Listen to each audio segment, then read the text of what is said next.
One right here if you need it. Thank you. No, I found that. Go. All right. So once you're seated, you can, if you choose, take off your mask. I'm not gonna make you sit there with a mask on. Normally, there's a lot of what I call, these are announcements, by the way. Normally, there's a lot of what I call church aerobics, where we stand and sit, stand and sit, stand and sit. None of that today. So we will be seated, and that is it. You don't have to worry about anything. And let's see, what other announcements do we have? There is a sign posted outside, kind of going over the do's and don'ts in service. The door you entered in this morning is the door you're going to exit. The blue tape is there for a reason, don't remove it. I've had to explain that already to somebody. Mama. I won't say boo, but it was at me. What's up, Tom? If I need to use the restroom, do I need to raise my hand? No, you need to go home. Thank you. The restrooms are closed. Do I need to raise my hand for permission, sir? If it is an emergency, so like, and I know that sounds silly, but if it is an emergency, please do use the restroom. If you are, and then here's a couple of my points, right? If you are sick, you shouldn't be here. So next week, if you are sick, don't come. Like, it is okay to miss church if you're sick. For multiple reasons. Wow, right after I said don't remove the tape, no, I'm kidding. What else is there? We have hand sanitizer on the other side of the church that if you choose to if you choose to use, you can. The offering plates are also outside the doors. So before you, if you want to make an offering, you don't have to. I can care less. But if you want to make an offering, the treasurers will be like, we need to care less. If you want to make an offering, grab it before you depart. That way, you don't get the ball. You know what I mean? Let's see. Thursday, we have Bible study at 7. It's been so long. He's been wondering that daylight savings time happened. I'm looking at the clock. I'm like, wow, make a great time. Okay, that's good enough. But yeah, so it, if you Bible study on Thursday, we'll be in Philippians. Today we'll be in Romans. We'll begin our service. And I said there'd be no singing on the thing because they say that the singing causes us to project, sit. And so I'm holding this hymn book really sad right now. So let's just, so I don't get tempted. There. Okay. I emailed Sherry. The reason we're not singing is because Sherry's not here this morning. And I emailed her and I was like, are you coming? And I didn't get a response. But I was ready to sing, how can I keep from singing this morning? How, I don't care about that. But that was, listen, just like normal service, by the way, in case anybody's wondering, right? Like, well, if we can't sing because of projectiles, how are we going to sing, Pastor, and not do projectiles? Just like before this whole thing started, I'd be the only one singing. So it would work. That was a joke. Okay, let's start with some prayer. Heavenly Father, we thank you for your presence in our space today. We thank you that we are able to worship together. We thank you that we are able to be together this morning. We ask that you would be ever present in our service, ever present in our lives, ever present with you. In Jesus' name we pray. Amen.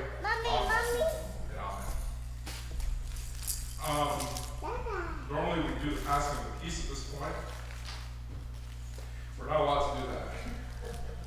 Listen, as an introvert, that was my favorite thing. I was like, yes, no more. But if you want, you can turn to the Bible. We'll be in Psalm 119 to do our responsive reading, beginning in verse 105. Am I correct with that, right? I think 105 it says on the screen. Yep. Yep. So Psalm 119, beginning in verse 105. I will read a verse and you can respond as well. So it'll be, normally we have bulletins that have this all laid out. We can't have bulletins either. But I will say a verse and you'll respond with the following verse.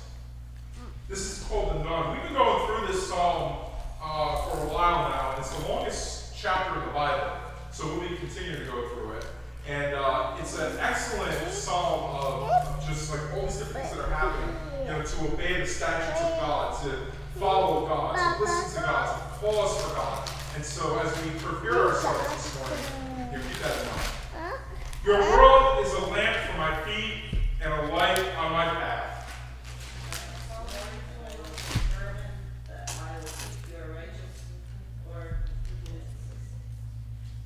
One of the things about using different Bible translations is that I forgot.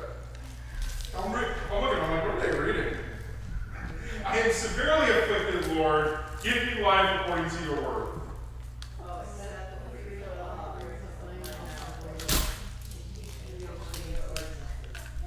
My life is constantly in danger, yet I do not forget your instruction. The wicked have laid snare under me, yet I have not gone astray from your precept.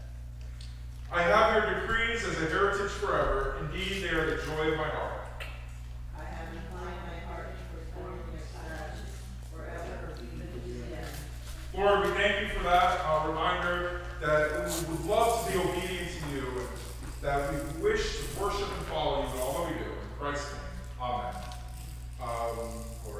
I'm just trying to go through everything in my head for our normal service. Okay, so now will be the time of service where we normally do communion. And I did not prepare communion this morning for a multitude of reasons. One being I wasn't sure how it would be received. And two, I want to see how other ministers do it in the area before I say, let's do it. And so I'm going to be meeting with some ministers this week and asking them. But if it would make you comfortable next week for communion, you could choose to take it up here, or you can bring your own elements. So you would bring the bread and the juice or the wine that you would like. With that being said, you only need a little bit of wine if you bring wine. So you don't need to bring your jug and pour and pass it around and then get hammered. Literally, just a little tiny bit. But with that being said, the communion is supposed to be together corporately, but also as a family. And so when you partake, if you're an individual, this is kind of awkward to say, but when you partake with somebody, like for example, James family, they partook together. That's how it's supposed to be done. Where it's that family style of passing the bread and taking the cup. And we do it together, and we also do it as family. So next week we will have it offered for those who would like, but if you wouldn't like to do that, you can also bring your own. Again, the offering is in the back. When we get there, we'll get there. But with all that being said, as we continue this hodgepodge of service, let's pray the Lord's Prayer. Actually, before we get to the Lord's Prayer, we have a prayer request this morning. I have my sister and her husband both are dealing with really bad health issues up in Plattsburgh, so I don't know what's going to happen, but I have a praise that the Lord's got me here this year, and Yeah, absolutely. And what's their name? Nancy and Tony.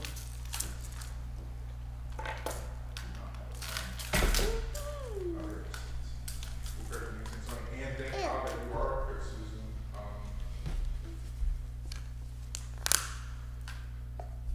Any other prayer requests? John? Yes, the very soon return of the Lord Jesus Christ. It's looking like it. Steve? I have two, brother-in-law John, he just showed up last night, so we're praying everything's okay, he passed out and everything like that. And then our son JT, he just got his own place, so we just want to pray for guidance and hopefully everything goes good. Awesome. John? And I was just informed that I'm was found dead yesterday. Maybe somebody from her, Annie Smith. Her sister, Ann.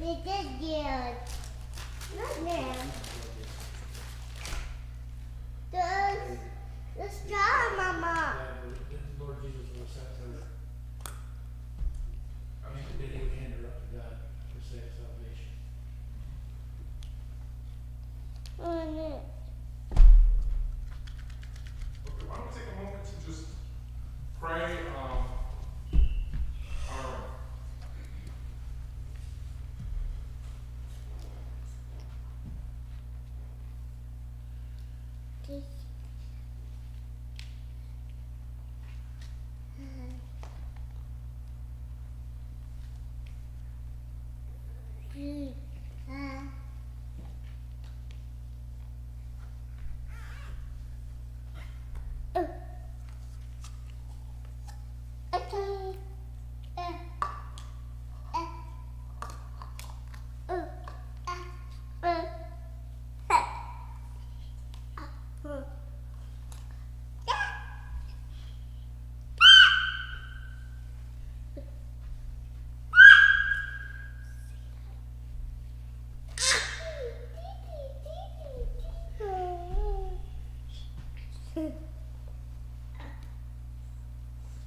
Mama?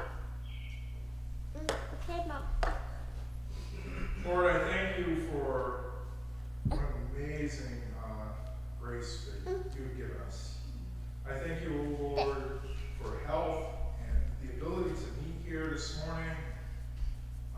How you seem to at least here in our lives in Essex and Crown Point, you seem to protected us from the dangers of the virus that's being passed on and passed around. We ask, Lord, that you continue to provide strength to the doctors and healthcare workers that are dealing with this and their families, those who are dealing with this and suffering. Lord, we lift up Nancy and Tony. We ask that you be with them at Plattsburgh and with their medical staff that are treating them. You are the great physician. We believe and trust in you. No! We pray for John. We pray for JT. We pray for Amy Smith's family. We pray, oh Lord, that you would, again, just be there, be present. As John had shared, that soon return of Jesus Christ, how important that is, that prayer that you would one day return. But until you do, until that day comes, may you help us, O Lord. May you remind us, O Lord. May you be present with us, O Holy Spirit. Lord, I thank you for Susan's return to the north and for the traveling mercies that were given to him. I ask, oh God, that you continue to give mercies to others who may be traveling in this season. And Lord, I thank you for Joshua Zeal's health, that there was nothing apparently wrong this weekend outside of febrile seizure. As scary and long as it was, we thank you for it. We thank you for his health, rather, not the seizure. And we thank you, Lord, that you are the great God and great physician. And we pray that the Lord Jesus taught us to pray. Our Father, who art in heaven, hallowed be thy name. Thy kingdom come, thy will be done, on earth as it is in heaven. Give us this day our daily bread, and forgive us our trespasses, as we forgive those who trespass against us. And lead us not into temptation, but deliver us from evil. For thine is the kingdom, and the power, and the glory, forever and ever. Amen. Amen. Okay. As strange as some of this has been regarding the lack of singing, and lack of communication, and lack of shaking hands, and lack of, it feels like I'm in Walmart. Except Walmart at least has like some weird music playing. But we're in Romans 7. We've been going through the book of Romans here in the church. And the reason for it is because my wife said, hey, why don't you preach from the book of Romans? And I said, oh, that's a terrible idea. And here we are. If you are married, you know what ends up happening. The moment you say no, it's a one thing. And I've learned that when I'm in the doghouse, if you will, the guest rooms are magically locked even though there's no locks on them, and the only thing available is the bed or the couch. And so, I'm kidding. Rachel is not. I make Rachel sound like she actually said the other day. She's like, I can't wait to preach one day so I can rag on you. And I said, you don't have to. Everybody already does in church. You guys view Rachel as the superhero. Me. Anyways, we're Romans 7. Romans 7 is one of my favorite chapters in the entire scriptures because it gives us freedom, if you will, freedom from the punishments that we really should face. We've been going through the first 6 chapters of Romans over the past half year or so, and the reality is, if you haven't realized it yet, let's go over it quickly. We are what? Sinners. What do we deserve? Death. I'm glad no one yelled out hell, because that would have been scary. Right? But we deserve death. What will we also face at one point? All of us. Death, right? But, the big but here is that the death that we actually face is hell. The death that we actually deserve because of our sins is a spiritual death. And when we actually look at that spiritual death, that is way more scary than anything else we could possibly encounter in our brain, in our mind, in our life. When we actually look at what we deserve, because we are sinners, we realize that we are broken. But in Romans 3, it says, we went over this maybe a couple months ago, right as this whole thing started. In Romans 3, it's in big bold letters, right? It says in Romans 3, verse 23, while we were still sinners, Christ died for us. So because, or rather, despite our sin, Christ died for us. And because he died for us, he took on the brunt of our punishment. And when I say brunt, I mean the totality of it all. So while we deserve that punishment, while we deserve hell, while we should be looking at that and saying, yes, that was where we belong and where we should go, thanks be to God for the sinless Lamb of God. Thanks be to God for the sacrificial lamb. Thanks be to God for the expiation or propitiation of our sin. That is, that we no longer are held as guilty. We no longer are looked at as guilty. That God doesn't look at us and say, well, you remember 15 years ago, and anybody do this at night, you're sitting there, you're getting ready for bed, and you're like, man, 15 years ago, I did that one time, and I feel really guilty for it, right? No, none of you guys, because y'all are perfect people in a perfect little church, right? I'm kidding, right? But like, this happens to me. I'll be sitting there and I'm like, this isn't going to give away my age, not that it matters. Like, I'll sit there, the other night it happened, like 3 nights ago, I'm sitting there, right? I'm like, man, when I was 11 years old, I used the Lord's name in vain in front of the big freezer on the first floor of my parents' house. That was 20 years ago. But I'm sitting there in bed thinking about it because what happens is when we are having these moments alone and what the enemy does, Satan, this adversary we have, he reminds us of what our guilt is. He reminds us of our sin. He sits there and pokes and prods and says, well, remember when you did that one time? And we talked about that too in the previous chapters. Where in the previous chapters we said it. We said that we are free. In fact, I think it was in chapter 6.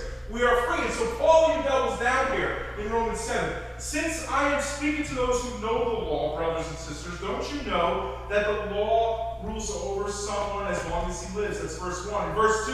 For example, a married woman is legally bound to her husband while he lives. But if her husband dies, she is released from the law regarding the husband. So that if she is married to another man while her husband is living, she will be called an adulteress. But if her husband dies, she is free from that law. Then if she is married to another man, she is not an adulteress.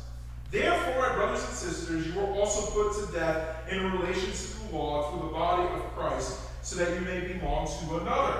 You belong to him who was raised from the dead, in order that we may bear fruit for God. For when we were in the flesh, the sinful passions aroused through the law were working in us to bear fruit for death.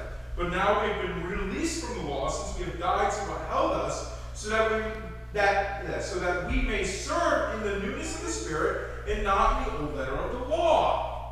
It all has to do with this. The law is not bad. We talked about this as well, and this is really good. This actually was the perfect starting point to kind of kick back into gear here at church, because for those who may have not been streaming or whatever, or those who are checking us out for the first time, it gives us a summary of the first 6 chapters of Romans right here. The law is not bad. The law is actually great. It says right there, if a married woman, for example, if a married woman's husband passes on, she is not committing adultery if she is once again,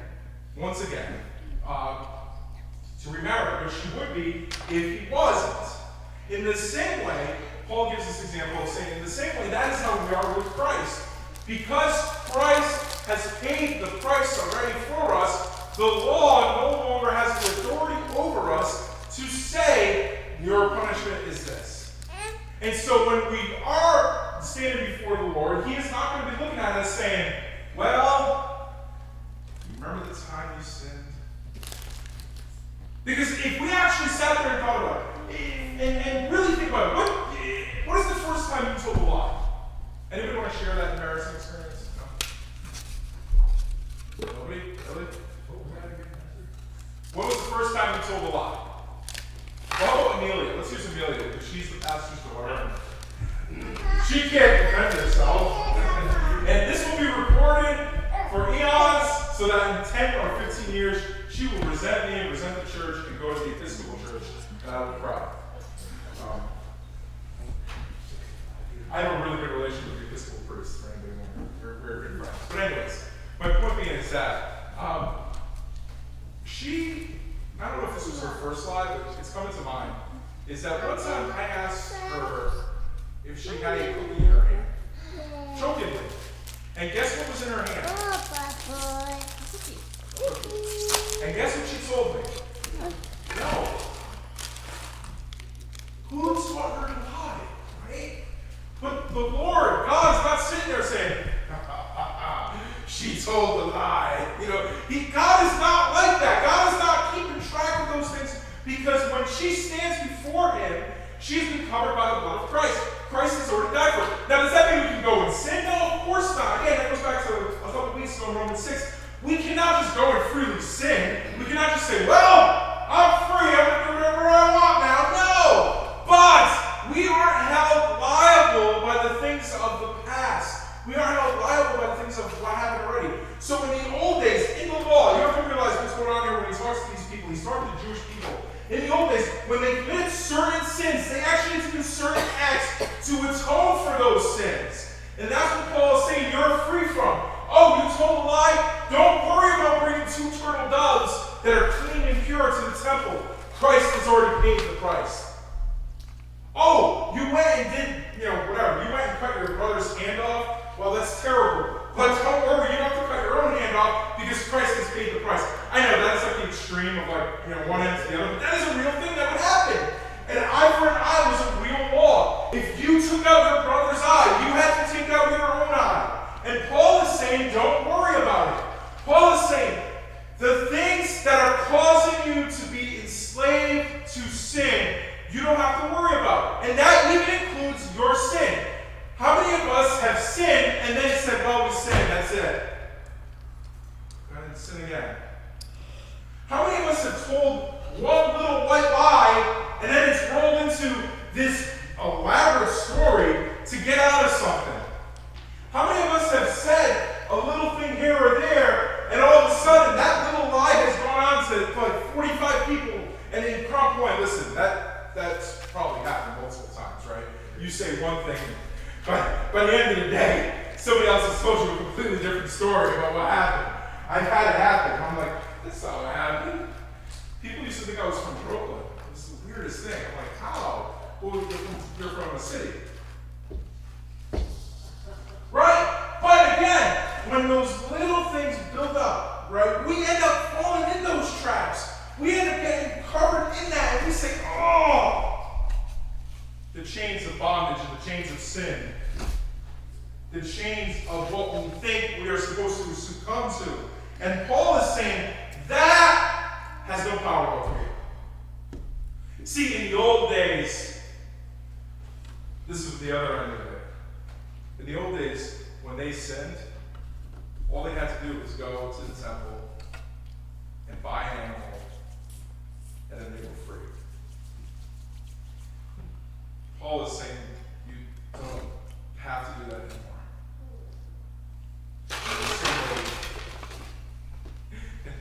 My kid just dropped something. In the same way, you don't have to sin anymore. See, what was happening is I can't get down and show examples anymore. Thank you, Governor Cuomo. What was happening is people would sin, right? They would do little things, right? They would say, well, you know what? I can sin today because tomorrow I'm going to go to the temple and I'm going to buy my way out of hell. I'm going to buy my way out of the judgment of God. And what Paul is saying is, you don't even have to do that anymore because you don't have to sin anymore. Paul is saying, be free from that sin. Be free from that lifestyle. Because what was happening is, in those days, in the temple, the law was creating, unfortunately, an excuse to sin. It was given a free pass. Because all you had to do was buy this or buy that. All you had to do was bring this animal or that animal. And the priest would say, oh, you're forgiven. What Paul is saying is that the mediator, the great Jesus Christ, has already paid those debts. He's already died and put your sin in death with it.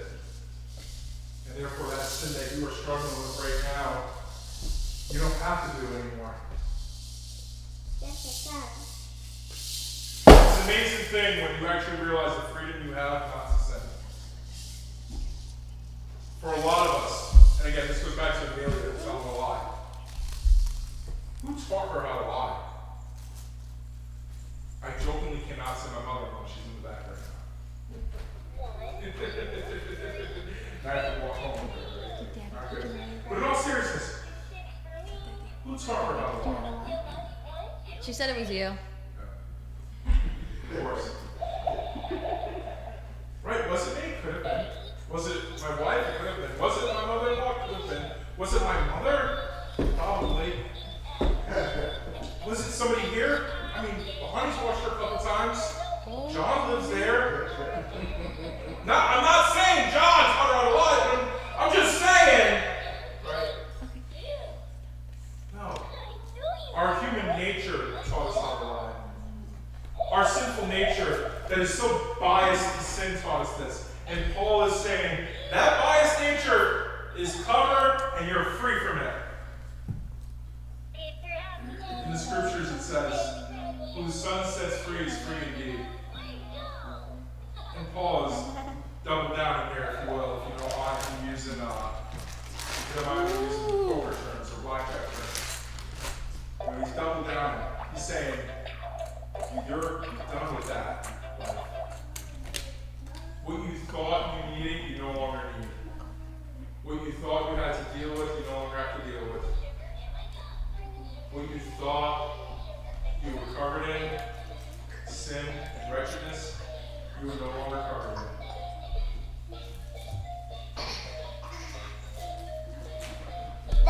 One of the hardest parts for me is in the sermon. And the reason for that is because I like just using a hymn. I like saying like a really poignant line like I just did. And saying, now our final hymn is... Can't do that. But instead, let me share our benediction this morning as we get ready to pass. I was going to say pass on. Can you tell I'm a little rusty? As we get ready to pass through these doors and into the world, as we get ready to leave.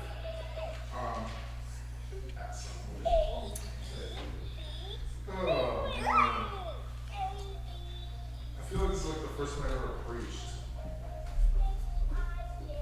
It was like a nervousness in me. Okay. Here it is. Romans 11 is our benediction. You know what's in there. Oh, the depths of riches, both of the wisdom and of the knowledge of God. How unsearchable his judgments and untraceable his ways. For who has known the mind of the Lord? Who has been his counselor? And who has ever given to God that he should be repaid? For from him and through him and to him are all things. To him be the glory forever and ever. Amen. With that being said,